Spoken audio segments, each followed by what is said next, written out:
Hari Om. Welcome everybody in this morning session.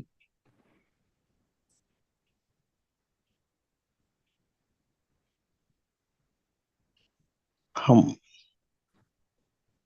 स्वयं की खोज के लिए बैठते हैं नित्य, सत्य की खोज के लिए बैठते हैं।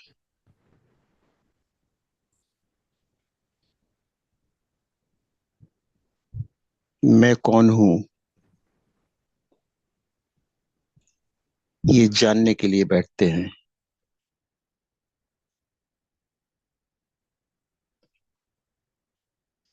एक खोज हमारे शरीर से बाहर की होती है, जो मटेरियल वर्ल्ड है। वैज्ञानिक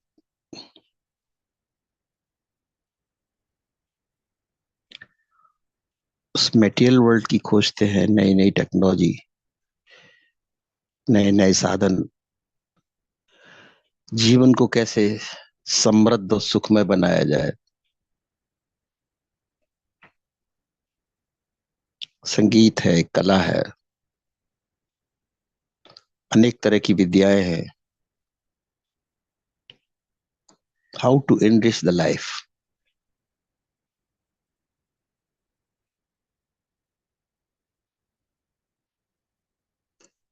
लेकिन अंतर की खोज या स्वयं की खोज का अर्थ है कि what is the life. Enrichment is secondary. Life को समृद्ध बनाना तो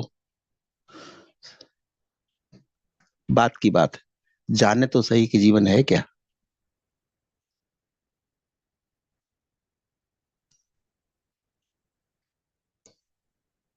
तो हमने भी जीवन का मतलब बाहर खोजना शुरू किया, जैसे वस्तुओं का जगत है, क्योंकि दिखाई सुनाई जो हमारी पांच ज्ञानेंद्रियां हैं, सेंस ऑर्गन है, ये बाहर के फील्ड में ही एक्टिव हो सकती हैं। तो हमने जिंदगी की खोज भी बाहर कर दी, जैसे मटेरियल वर्ल्ड की खोज की, शायद जीवन को भी हम बाहर खोजने लगे।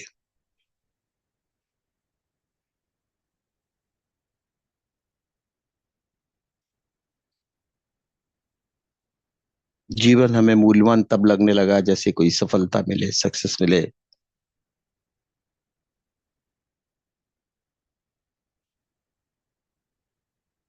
सुख से जीवन की तलाश में हम समृद्धि को ढूंढते चले गए, ऐड करते चले गए।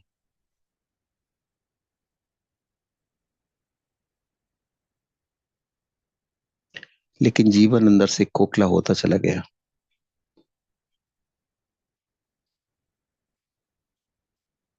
बाह्य दृष्टि के कारण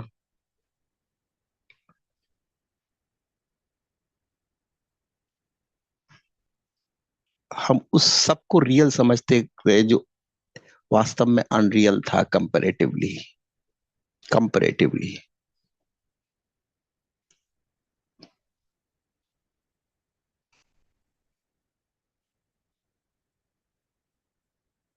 और हमें ये लगा बाहर जो परिवर्तन हो रहे, जो जीवन में संघर्ष है, हमारे सुख दुख है, बेचैनी है, समस्याएं हैं,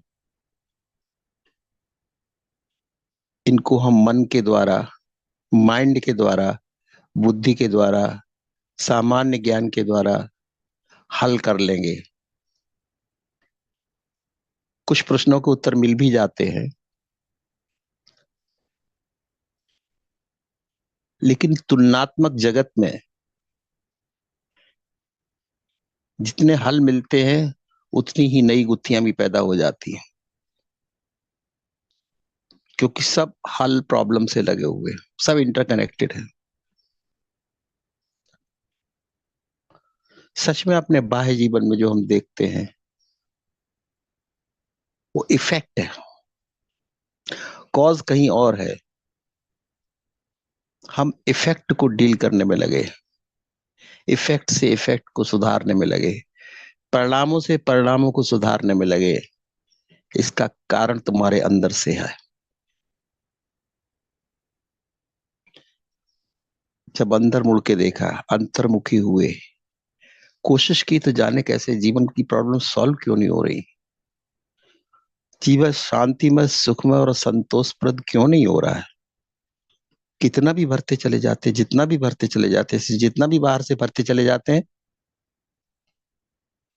लेकिन न संतोष आता है, न शांति आती है, न स्थिरता आती है, न सुख की, सच्चे सुख की प्रतीत होती है बाहर। मिलता है कुछ, थोड़े दिन रहता है फिर चला जाता है, फिर थोड़े दिन के लिए आता है फिर चला जाता है। कोई भी सुख हमारा बाहर के जगत से जो हमने उपलब्ध किया मेहनत से, जीवन को सेक्रीफाइस करके, टिका नहीं कभी। कोई थोड़े दिन, कोई थोड़े महीने, कोई थोड़े बरस, इससे ज्यादा कुछ भी नहीं। और जीवन फिर खाली का खाली। वही वस्तुएं जिनके लिए हम तरसते थे, घर में भरी पड़ी, अब वो हमारे लिए न सुख देती हैं, न संतोष देती हैं, न उनकी कोई मीनिंग, इरेलेवेंट होगी हमारे लिए। जो पहले बहुत इंपॉर्टेंट थी, धीरे धीरे धीरे धीरे धीरे इरेलेवेंट होती चली गई।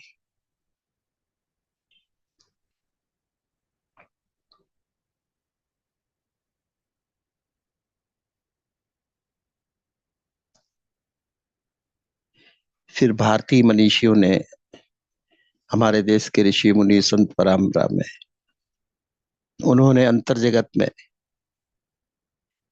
जो बाहर इफेक्ट होते थे, उन्होंने कहा कि कॉज तो अंदर है।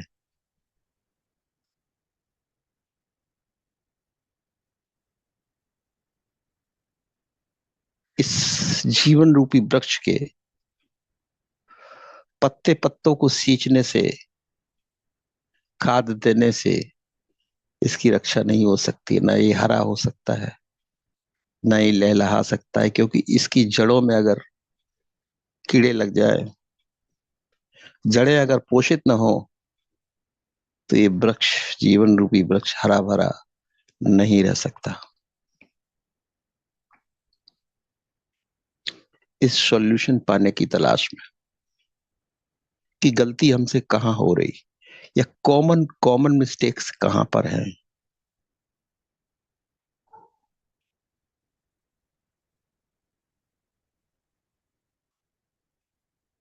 क्यों हम सब कुछ ठीक करते हैं फिर भी दुखी है।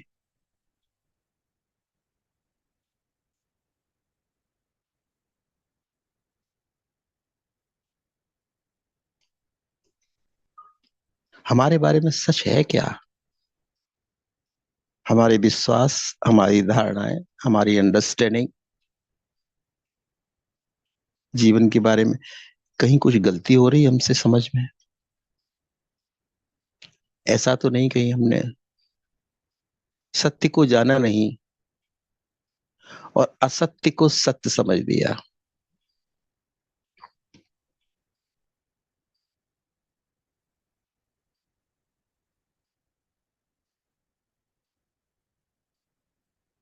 और फिर उन्होंने कहा कि अगर अंतर्मुखी होके स्वयं की खोज करना है, तो वो खोज स्वयं द्वारा ही हो सकती है।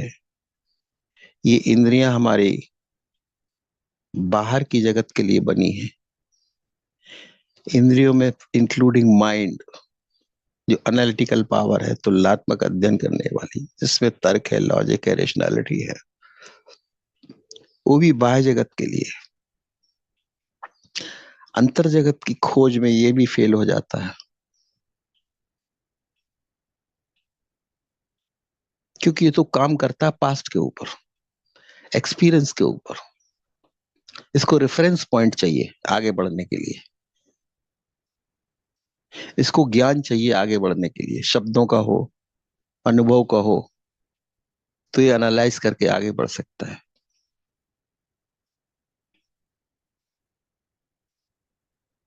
मन को आगे बढ़ने के लिए मेमोरी की बहुत जरूरत होती है। इसलिए मन हमेशा मेमोरी से जुड़ा है। हर एक स्टेप स्टेप पर उसको रेफरेंस पॉइंट के लिए मेमोरी की जरूरत पड़ती है, एक्सपीरियंस की जरूरत पड़ती है। और अंतर जगत में स्वयं की खोज में यही बाधा बन जाती है, क्योंकि अंतर का कोई एक्सपीरियंस माइंड को नहीं है, कोई मेमोरी नहीं है। इसलिए मन अंतर जगत में खोज नहीं पाता, इंद्रियां प्रवेश नहीं कर पाती, फिर बाहर लौट आती हैं और एक सामान्य व्यक्ति का प्रयास निष्फल हो जाता है। वो कहता है, जब हम बैठते हैं मन को शांत करने के लिए, तो मन तो शांत नहीं होता, समस्याएं दिखाई देने लगती हैं। मोर एंड मोर जो प्रॉब्लम्स हैं, आज की, कल की, परसों की,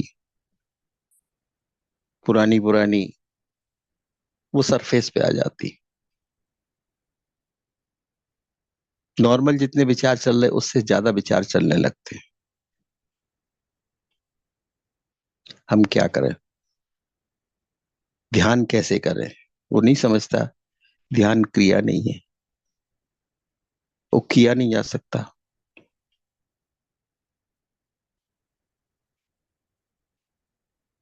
ध्यान एक अवस्था है।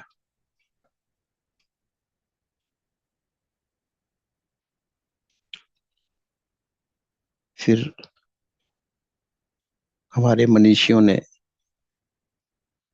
कहा कि पहले ये तय कर ले कि असत क्या है, सत क्या है।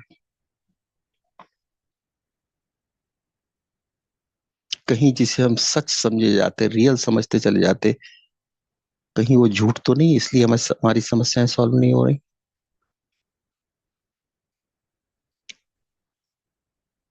तो उन्होंने खोजा और कहा कि बाह्य जगत के लिए जैसे परमात्मा ने हमें ये 6 इंद्रियां प्रदान की है,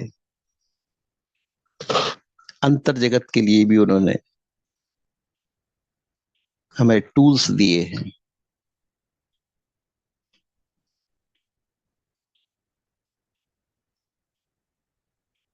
तो क्यों ना हम उन विधियों को इस्तेमाल करें, उन सहारों को इस्तेमाल करें जो कि अंतर जगत की खोज के लिए परमात्मा ने हमें दिए हैं।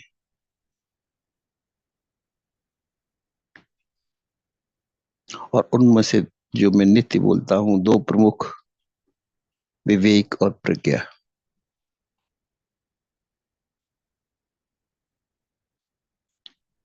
ये दोनों बोधि के अंग हैं। बुद्धि तो मन के पास भी थी, लेकिन बोध ही नहीं था। बोधि का अर्थ जो सत्य और असत के बीच में डिवीजन कर सके, सेपरेशन कर सके। सब कुछ मिक्स्ड है बाहर के जगत में, इतना ज्यादा मिक्स्ड है कि क्या सत्य और क्या असत्य समझ में नहीं आता। और फिर तब विवेक का प्रिंसिपल दिया, सिद्धांत दिया, सच वो जो हमेशा रहे, जो अमिट हो, जो सबके लिए हो, हर काल, हर समय, हर व्यक्ति, हर स्थान पे जो स्टैब्लिश हो चुके। विज्ञान भी यही कहता है, सत्य वो जो हर व्यक्ति के लिए उपलब्ध हो, हर देश, हर परिस्थिति, हर समय में रियल, रेलेवेंट और ट्रुथ हो, जस्टिफाइबल हो।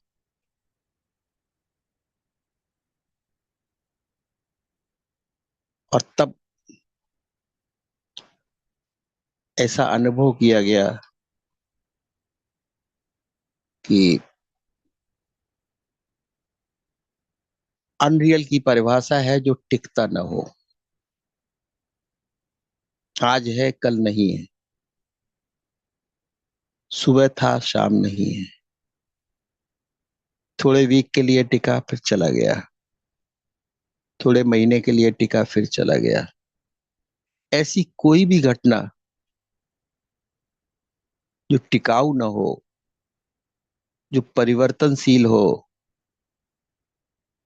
जो समय और स्थान दोनों के अंतर सतत गतिशील हो, वो सत्य नहीं हो सकती।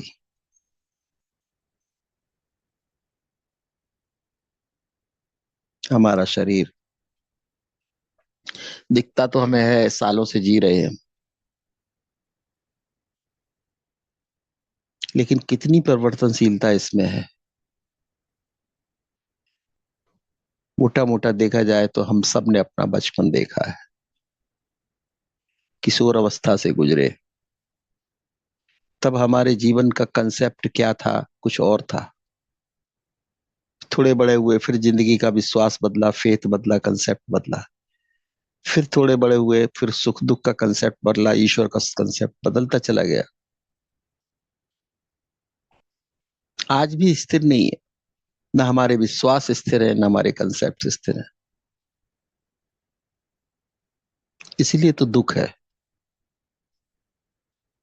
सत्य को जाना नहीं, असत्य की स्थिरता हो ना सकी, क्योंकि असत्य स्थिर हो नहीं सकता। तो असत्यों में जिए, अस्थिरता में जिए, और इस यहां तक पहुंच गए जहां हैं।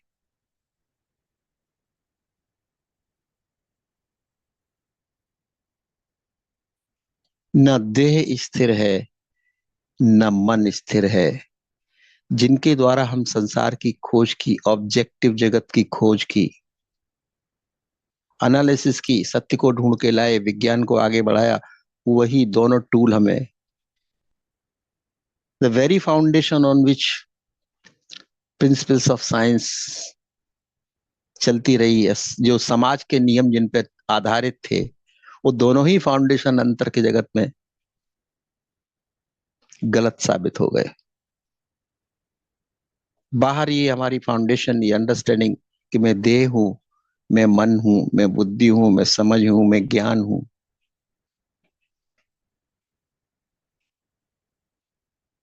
मैं नॉलेज हूं, अंतर जगत में लगा नहीं, मैं शून्य हूं, मैं कुछ भी नहीं हूं इनमें से। एकदम विपरीत दिशा हो गई।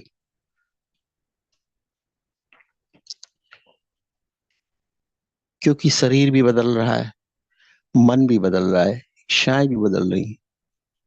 मन ने जिसे आज दुख कहा, क्या वाकई में वो दुख था? मन ने जिसे सुख कहा और उसी पे हम जिए, उसी पे हम चिंतित रहे, बेचैन रहे, या थोड़ी खुशियां मनाई, क्या वाकई में वो सुख था? मन ने जिसे हार कहा, जीत कहा, अच्छा कहा, बुरा कहा, शुभ कहा, अशुभ कहा, क्या वाकई में ऐसा ही था? क्योंकि जो मन बदल रहा है, तो हमारी शुभ अशुभ की परिभाषाएं कितनी देर टिकेंगी?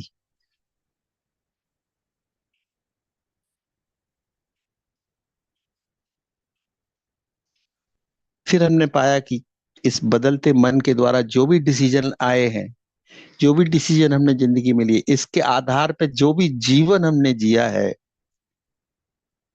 इसीलिए बेचैनी है जीवन में,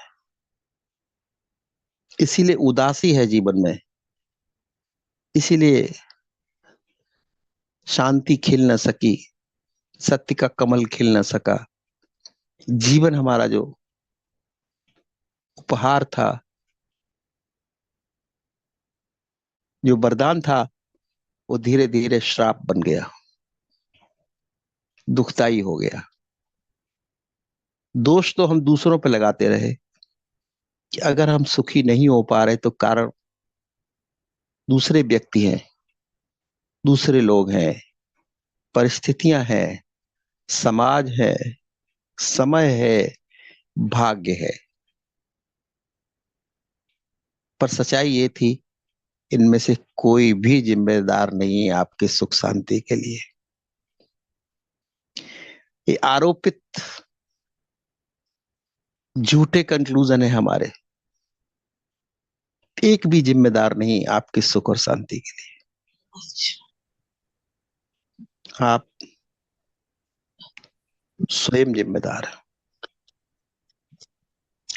और मजा आप नहीं स्वयं तकलीफों में जिम्मेदार हैं। एक्चुअली जीवन की ये सब तकलीफों में मजा आने लग जाओ, और वो मजा है जो सजा हुआ, जो समझ में ही को नहीं आवा।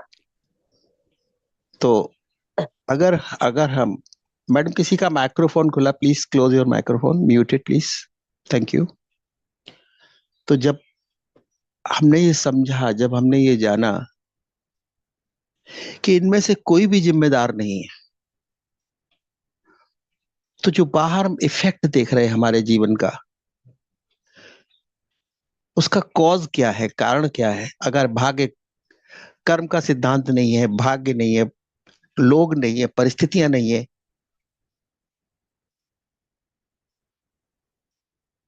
तो फिर कैसे ये सब हो रहा है? कौन कर रहा है? कौन जिम्मेदार है सबका?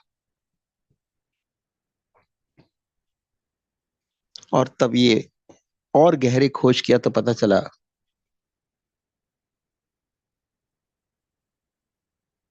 कि हम अगर सत्य और जड़ और एक ही सिंगल पॉइंट पर जाना चाहते हैं, निर्णय पे, तो हमारा जो कॉन्सियसनेस है, चैतन्य है, जिसके ऊपर वो जो बीज रूप में है, जिससे पूरा वृक्ष हमारा जीवन का निकला है, जहां से,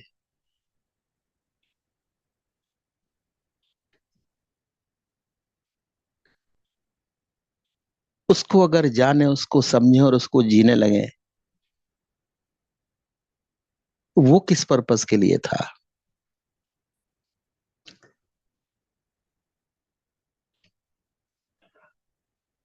तो पहले जो जो जो हमने जाना, उसको नो नो नो कहते चले गए। This is not me, this is not me, this is not me. सच में ये खोज मेरे की थी कि मैं कौन हूं। अंतर की जो तलाश थी, वो इसके लिए थी कि मैं हूं कौन। लेकिन रास्ते में जो मिला, न मैं ये हूं, न मैं ये हूं, न मैं ये हूं, न मैं ये। क्योंकि मैं जो हूं, वो आप सीधे जान नहीं सकते, कि वो अदृश्य में छिपा है, देख नहीं सकते, अनुभव नहीं कर सकते, इंद्रियां पहुंच नहीं सकती। इसलिए जो मैं नहीं हूं, उसकी समझ है हमें।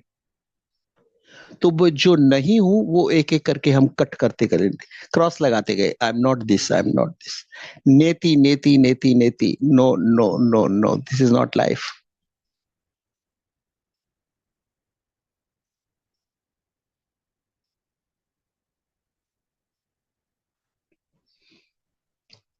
और फिर धीरे धीरे धीरे धीरे हमारा इस प्रश्न के खोज में ही हमें शांति मिलती चली गई। क्योंकि जिन्हें जिन्हें मैंने समझा था जो कारण थे, वो तो नहीं थे। और जैसे जैसे हम सबको क्रॉस करते चले गए, न ये न ये न ये न ये न ये न ये न ये, रोज रोज जब बैठते गए, तो धीरे धीरे जीवन हमारा शांत होता चला गया।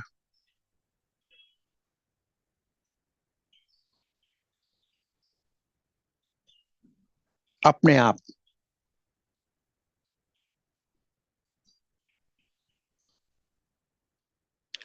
तो ये एहसास होने लगा कि शायद हमारी दिशा बहुत सही जा रही, शांति का अनुभव हो रहा है। जो असत्य था वो गिरता जा रहा है, एक एक पत्ता जैसे झाड़ से गिरता है, सब अलग होता चला जा रहा है।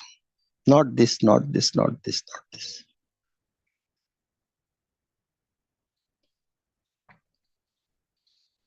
जब सब नॉट दिस खत्म हो गया, जो जो हम जान सकते थे, जो जो अनुभव कर सकते थे,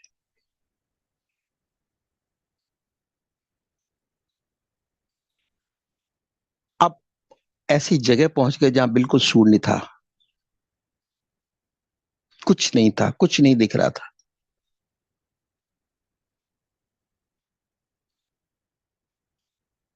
ना आंख वहां जा सकती, न मन, ना अनुभव।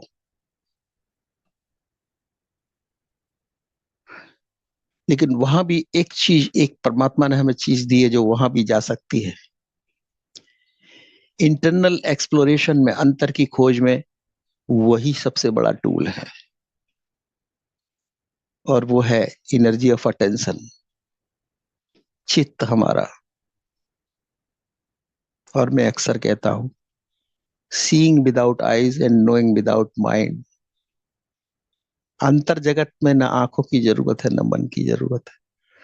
चैतन्य के सहारे चैतन्य ही अंदर प्रवेश होता चला जा रहा है। उस शून्य में किसी का प्रवेश हो नहीं सकता।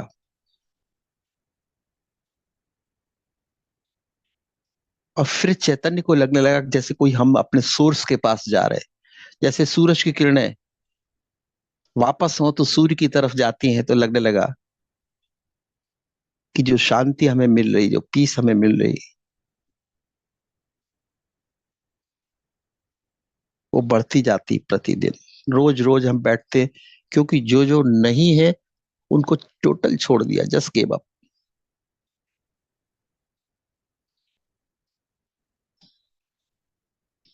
क्योंकि ये खोज, जो सोर्स है आपका, कोई एक पॉइंट नहीं है, एक लोकेशन नहीं है, ये तो अनंत का है, अनंत का चैतन्य है। कहीं से भी प्रवेश करो आकाश में, कोई एक पॉइंट ऑफ एंट्री नहीं है और कोई एक पॉइंट ऑफ एंड नहीं है। चैतन्य अनादि है, अनंत है। Consciousness has no beginning and no end. उसमें कोई दरवाजा, कोई खिड़की, कोई पॉइंट नहीं है कि हमने पा लिया या जान लिया। कोई साइज नहीं, कोई शेप नहीं, कोई आकार नहीं। Pure emptiness.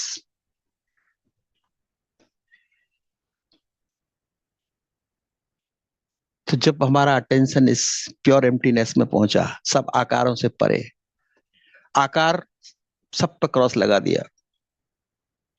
आकार परिणाम है, कारण निराकार है। आकार प्रकट हुए इस निराकार के कारण।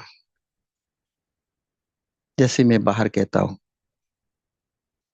लाखों और करोड़ों जीव प्रतिदिन पैदा होते, प्रति क्षण पैदा होते हैं, और लाखों करोड़ों प्रति क्षण मर जाते हैं। लेकिन ये कहां से आते और कहां चले जाते?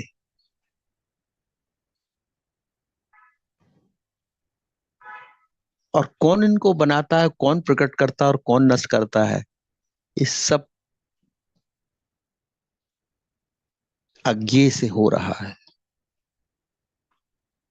कोई करता दिखता नहीं, कोई इस प्रकृति को बनाने वाला दिखता नहीं, प्रकृति को गढ़ने वाला कोई दिखता नहीं, जीवों को पैदा करने वाला कोई दिखता नहीं, सूरज चांद चलाने वाला कोई दिखता, लेकिन सब हो रहा है।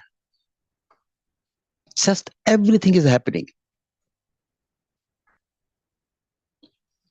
तो जब बाहर के जगत में कोई हमें दिखता नहीं, सिर्फ मान्यता है कि कोई है, कोई बना रहा है, परमात्मा बना रहा है, ईश्वर बना रहा है सबको। कोई शक्ति है जिसका नाम हमने ईश्वर कहा, परमात्मा कहा, प्रभु कहा। वो बना नहीं रहा, वो कारण है, ये परिणाम है। ईश्वर अगर है, सत्ता है, अदृश्य सत्ता है, तो अदृश्य से दृश्य जो हो रहा है वो वही हो रहा है, स्वयं ही वो प्रकट हो रहा है। Creation is the creator itself. बनाने वाले में तो बनाने वाला एक होता है, जो बन रही वस्तु है वो अलग नहीं। स्वयं से भी वो प्रकट हो रहा है, वो स्वयं वो है प्रकृति हमारी। परमात्मा से प्रकृति स्वयंभू प्रति क्षण प्रकट हो रही है, और उसी में प्रति क्षण विलीन भी हो रही। ये प्रकट और क्षय का खेल सतत चल रहा है। कोई भी इससे अलग नहीं है सत्ता। अप्रकट भी वही है, प्रकट भी वही है, कारण भी वही है, परिणाम भी वही है, अदृश्य भी वही है, दृश्य भी वही है। तो जैसे बाहर सब आकार उसी निराकार से उत्पन्न होते रहे हैं प्रतिपल, और उसी निराकार में विलीन हो रहे हैं प्रति क्षण, और ये खेल अनंत काल से चल रहा है। इसीलिए इसे अनादि और अनंत कहा गया।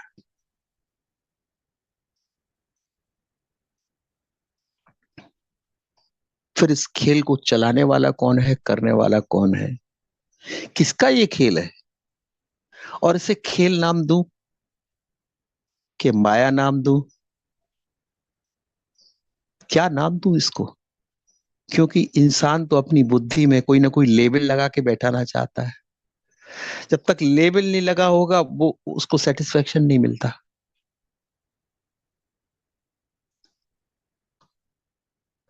और फिर किसकी पूजा करूं, किसकी आरती करूं? प्रकट परिणाम की आरती करूं या अप्रकट अदृश्य परमात्मा की? और करे कौन आरती अगर वही खेल आप भी हैं? प्रकट शरीर आपका, प्रकट आकार आपका, प्रकट उसी निराकार से हो रहा है जो चैतन्य है आपका, जिसे हम आत्मा कहते हैं। और आत्मा और परमात्मा दो अलग नाम नहीं है। वही परमात्मा का छोटा सा हिस्सा जो इस आकार में आबद्ध है, इसलिए आकार में बंद होने से उसका नाम हमने आत्मा रख दिया। क्योंकि इस शरीर का, इस आकार का विकास उसी से हुआ है, उसी से आया। पहले चैतन्य आया, फिर शरीर विकसित हुआ। चैतन्य हमारा बीज है, देह हमारा वृक्ष है। चैतन्य कारण है, शरीर परिणाम है।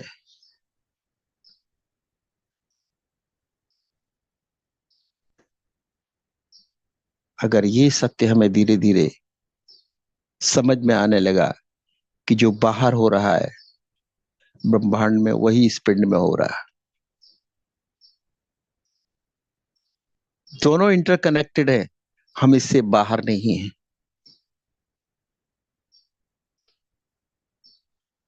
सेम प्रिंसिपल सब जगह लागू हो रहे, प्रकट अप्रकट। और अगर इतनी बड़ी सृष्टि का इतना बड़ा खेल करने वाला कोई नहीं है, तो हमारी इस छोटी सी शरीर रूपी में हम कर्ता कैसे बन जाते हैं? वृक्ष भी फलते हैं, फूलते हैं, वो तो कर्ता नहीं बनते।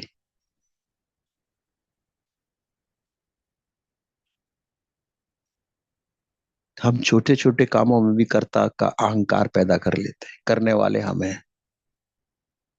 मेरा सुख, मेरा दुख नहीं, तुम्हारा कोई सुख नहीं, तुम्हारा कोई दुख नहीं, क्योंकि तुम हो ही नहीं।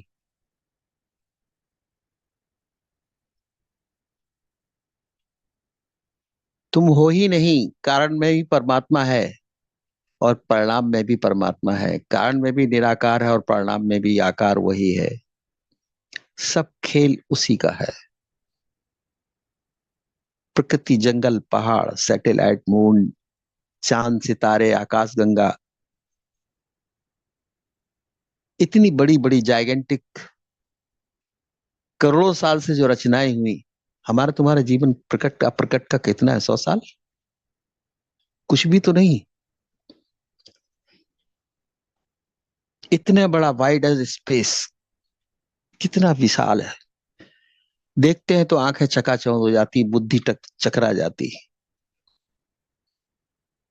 हमारा साइज अगर हम नापे तो क्या है? कुछ भी नहीं, एक धूल के कण के बराबर भी नहीं। 100 साल अगर समय के आयाम में देखें, करोड़ों साल से, वो भी डस्ट पार्टिकल से ज्यादा नहीं। We are nothing in fact. The truth is that we are nothing. और अगर हम समअप करें अपनी इस जीवन को, तो शब्दों में कहें तो अप्रकट से प्रकट होना और प्रकट से अप्रकट हो जाना, बस यही एक सत्य है। This is the ultimate truth, this is the only truth. अगर हम ब्रह्म की नजर से, अभी हमारी नजर एकदम विशालतम हो गई है, अभी हम नैरो चाबी के होल से नहीं देख रहे, की होल से नहीं देख रहे संसार को, सृष्टि को, खुले आकाश से देख रहे। और खुले आकाश से देखने में पता चलता है एक ही खेल चल रहा, अप्रकट, अदृश्य से दृश्य, अदृश्य से अदृश्य होना। बस कौन हो रहा है? नो इंडिविजुअल, समष्टि। इस समष्टि का नाम परमात्मा है। सिर्फ सुविधा के लिए मन ने लेबल लगा दिए। कि प्रकृति आकार और परमात्मा निराकार, अदृश्य जगत परमात्मा, दृश्य जगत प्रकृति। लेकिन असल में सभी परमात्मा है, क्योंकि जो आज दिख रहा है वो कल नहीं दिखेगा, कल कुछ और दिखने लगेगा। तो फिर आया कहां से ये? और जो आज दिख रहा है वो चला कहां गया? कल कहां समा गए? करोड़ों करोड़ों जीव कहां समाते हैं प्रतिपल? कौन हिसाब रख सकता है उनका? और हिसाब रख के करेगा क्या? उसको अकाउंट किसको दिखाना है? नहीं, स्पॉन्टेनियस प्रोसेस है, प्रति क्षण स्वयंभू घटित होता चला जा रहा है। Just happening, happening. इसलिए हम हमेशा कहते रहते हैं it is just happening, everything is happening. And तुम्हारा निराकार बीइंग है, वो भी वो स्थिर है हमेशा। हैपनिंग बदल रही है, but being is the same always. अदृश्य हमेशा एक जैसा है, दृश्य बदल रहे, आकार बदल रहे, आकार बन रहे मिट रहे, बन रहे मिट रहे। अदृश्य निराकार हमेशा स्टेब्लिश है। इसलिए द अल्टीमेट ट्रुथ हमारे बारे में भी वही है कि हमारे अंदर जो चैतन्य है, आत्मा है, निराकार है, वो अमिट है, सत्य है, सदा है। वो कल आज कल पे आधारित नहीं, समय पर आधारित नहीं, समय से परे है, स्थान से परे है, वो दोनों से परे है, और वही सत्य है। और ये आकार, ये जीवन, ये मन, ये तन, ये बहुत सीमित है, बहुत सीमित है ब्रह्मांड के कंपैरिजन में। आज है कल नहीं रहेगा, इतना ही कह सकते। क्षणिक है, आज और कल में भी एक दिन का हमने फर्क कह दिया। ईश्वर की नजर से देखे तो क्षणिक घटना ही हमारा जीवन प्रकट हुआ और अप्रकट हो गया, प्रकट हुआ और अप्रकट। जैसे लाइट का बल्ब जल रहा और बुझ रहा है, जल रहा और बुझ रहा है, जल रहा है, ऐसे प्रकृति है। जैसे तुम सांस ले रहे हो और सांस निकाल रहे हो, जीवन आया जीवन गया, सांस अंदर आई जीवन आया, सांस बाहर गई जीवन गया।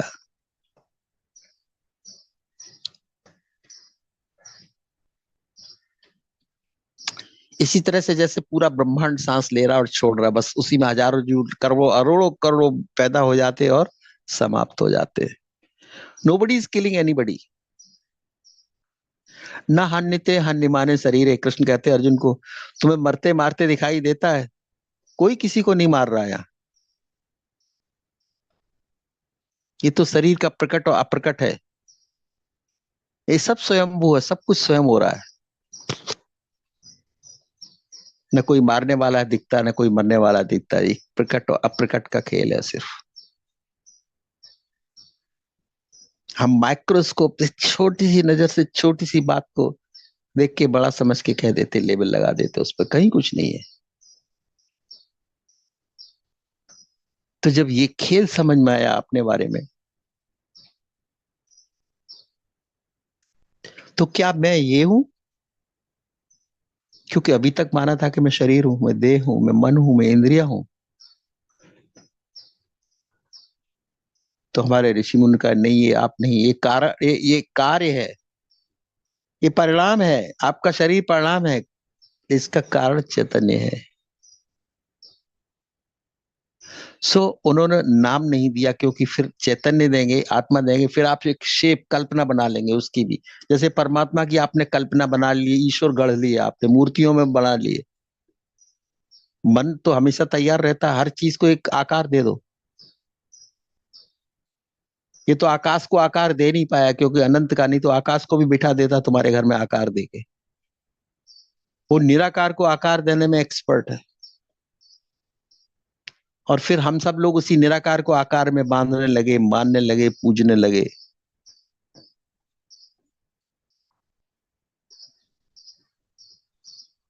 इसीलिए उन्होंने कहा यू आर दैट, तत् त्वम असि।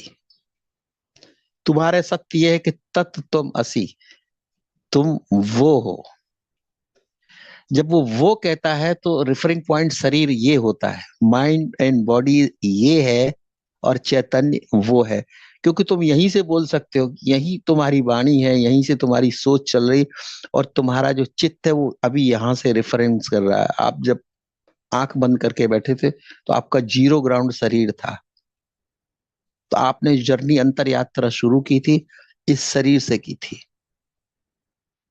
इसलिए आप यहां से देख रहे हैं, लेकिन वो तो अनंत है, आकाश। तो वो कह दिया उसको। तो कंक्लूजन इस यात्रा का निकलता कि you are that, I am that, you are that, everybody is that. And final चौथा कंक्लूजन, दैट्स ऑल। वही है, वही सच है, वही कारण है। सृष्टि परिणाम है, निराकार कारण है, आकार परिणाम है। परिणाम सतत परिवर्तनशील है, निराकार अपरिवर्तनीय है। इसीलिए उसको हमने रियल कहा, सत्य कहा।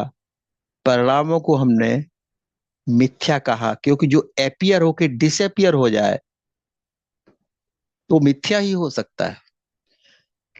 जैसे हमारे विचार एपियर होके डिसएपियर हो जाते, इच्छाएं एपियर हुई, डिसएपियर हुई, भावनाएं फीलिंग्स एपियर हुई, डिसएपियर हुई।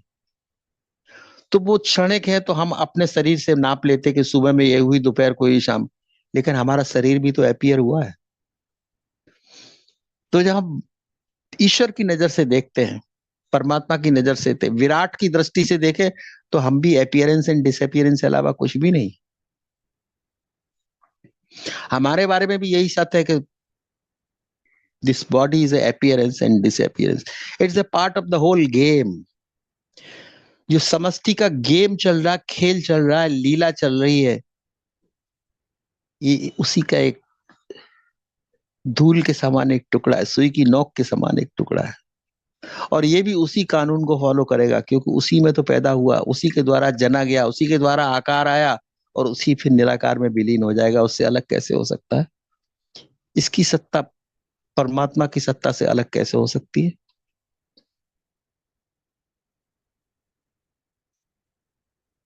जो सूरज और चांद, पृथ्वी, इससे भी बड़े बड़े स्टार है, वो भी इसी सत्ता की उपज है। वो भी इसी सत्ता के नियमों से बंधे हैं।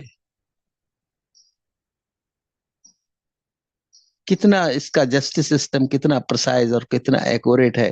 करोड़ों साल से वही गति, पृथ्वी सतत गतिशील है, सतत चक्कर लगा रही, कोई टकराहट नहीं हुई, कोई रास्ता नहीं बदला, कहीं गिरी नहीं। कौन इतनी तेजी से इतने बड़े ग्रहों को घुमा सकता सतत करोड़ों साल तक? कितना सर्वशक्तिमान वो है। क्यों उसको ओमनी पोटेंट कहा गया? ओमनी प्रेजेंट है, ओमनी पोटेंट है, ओमनी सेंट, सर्वद्रष्टा है। हमारी दृष्टि कितनी छोटी, और वो तो सर्वद्रष्टा है। और तुम छोटे इसलिए हो क्योंकि तुम छोटी नजर से देख रहे चीजों को। अदरवाइज तुम भी छोटे नहीं, तुम उसी के हिस्से छोटे कैसे हो सकते हो? तुम भी वही हो, तुम भी ओमनी प्रेजेंट हो, ओमनी सेंट हो।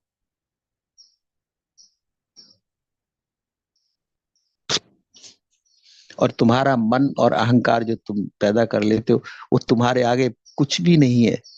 लेकिन वो तुम्हें रूल कर रहा है, वो तुम्हें तकलीफ दे रहा है, वो तुम्हें दुखी कर रहा है। और तुम दुखी हो रहे हो क्योंकि तुमने माना कि मैं शरीर हूं, देह हूं, तो ये सुख है, ये दुख है, ये हमारी इच्छा है, इच्छा की पूर्ति नहीं हुई तो दुख है। तुमने भी एक छोटे से गेम रचाना शुरू कर दी, एक गेम के अंदर गेम रचाना। परमात्मा का लीला पहले से चल रही, तुमने अपनी प्राइवेट लीला बनाना शुरू कर दी। ईश्वर कहता है तुम हमारे साथ जियो ना, हमारे खेल को समझ लो। और जिस दिन तुम इस खेल को समझ जाओगे, जान जाओगे, और जीने लगोगे प्रैक्टिकली, तुम सब दुखों से बाहर। दुख थे ही नहीं कभी, न तुम थे, मैं ही हूं। तुम में भी मैं ही हूं, आकार भी मैं ही हूं, निराकार। तुम थे कहाँ? अंतिम रिजल्ट है कि तू है सब जगह। मैं का भाव ही गलत था। आकार भी तू, निराकार भी तू, सत्य भी तू, असत्य भी तू। सब लीला तेरी ही है। और हे प्रभु, अगर आपने शरीर रूपी हमें पैदा किया है, वो भी तेरे कारण ही है। जन्म, वो भी तेरे कारण है। मृत्यु, वो भी तेरे कारण रहेगी। न मेरी चॉइस थी मेरे जन्म में, न मेरी चॉइस रहेगी मेरी मृत्यु में। तो जीवन जो बीच की रेखा, मेरी चॉइस कैसे चल सकती है? कैसे चल सकती? जीवन भी तो तुम्हारा ही दिया हुआ है। जन्म, जीवन और मृत्यु पर सब तुम्हारा ही अधिकार है। अपियरेंस और डिसअपियरेंस पर सब आपका ही अधिकार, आप ही का तो खेल है। मैं तो अब इस खेल को जान के विस्मित हूं, हैरान हूं।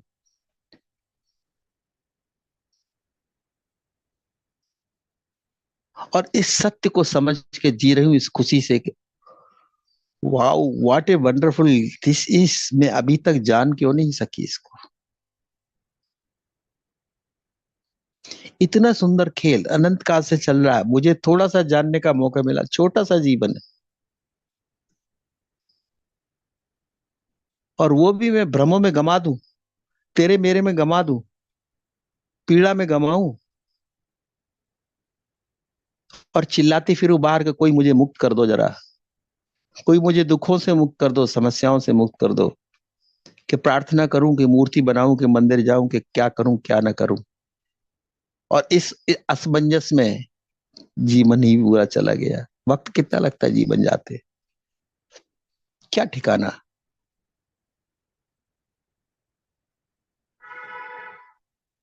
हम उलझन में उलझे ही रहे, और जीवन चला गया। हम समझ ही नहीं सके न जीवन को, न इसके रहस्य को, न आत्मा को, न परमात्मा को, न सत्य को। सीमित इंद्रिय और मन के दायरे में मैंने अपने जीवन को समेट लिया, इतना छोटा कर लिया। इतना असीम चैतन्य हमारे अंदर, सीमित शरीर के आकार के अंदर। उस निराकार की महत्ता न समझी, जिससे जन्म पाया, जिसमें मृत्यु हो जाएगी। न जन्म तुम्हारा न मृत्यु तुम्हारी, कहां से हो गई? न दुख तुम्हारे न सुख तुम्हारे, कहां से मेरे कर लिए तुमने? न बेटा तुम्हारा न बेटी तुम्हारी, सब उसी के परिणाम है। तुम्हारा कहां से हो गया? क्यों बनाया तुमने उसे? और बनाओगे तो दुख पाओगे। मेरा कुछ भी नहीं, इसलिए रोज कहते हैं प्रार्थना में कि ईश्वर मेरा कुछ भी नहीं। मैं हूं ही नहीं, सब कुछ तू ही तू है, आप ही आप है।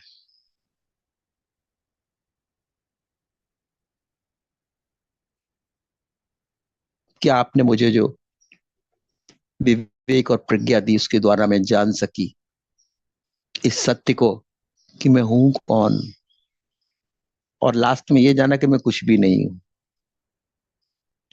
और जो जो मैं समझती थी, वो तो मैं बिल्कुल ही नहीं हूं। और जो जो मैंने मैं और मेरे के लेवल लगाए, वो तो बिल्कुल शून्य निकले। कुछ सही नहीं निकला, एक भी स्टेटमेंट हमारा, एक भी मान्यता, एक भी विश्वास सही नहीं। सब झूठे विश्वास थे, आंख बंद करके मानी हुई व्यवस्थाएं थी। जो लोग देते गए मैं मानती गई। लोगों ने नाम दिया, मैंने नाम मान लिया। लोगों ने भाषा दी, मैंने भाषा मान ली। लोगों ने विश्वास दिए, विचार दिए, शिक्षा दी, मैंने सब मानती चली गई। और उसी मान्यता के आधार पर मैं शरीर को मान लिया, फिर मेरे को मान लिया, बेटे को, बेटियों को, घर को, धन को मेरा मान लिया। आज पाया कि सब कुछ एक काल्पनिक वृक्ष पे जैसे हम जीवन भर चलते रहे। मात्र एक कल्पना थी, जो किसी भी क्षण मिट सकती है। किसी भी क्षण, किसी भी क्षण हमारा जीवन चला जाएगा। लेकिन जितने क्षण अगर हमें मिलते सत्य के साथ हम जी लेते, तो हमारा परम सौभाग्य होता प्रभु, कि कभी हमने असत्य को जाना तो सही, भले देर से जाना हो। जाना तो सही और जान के ऐसे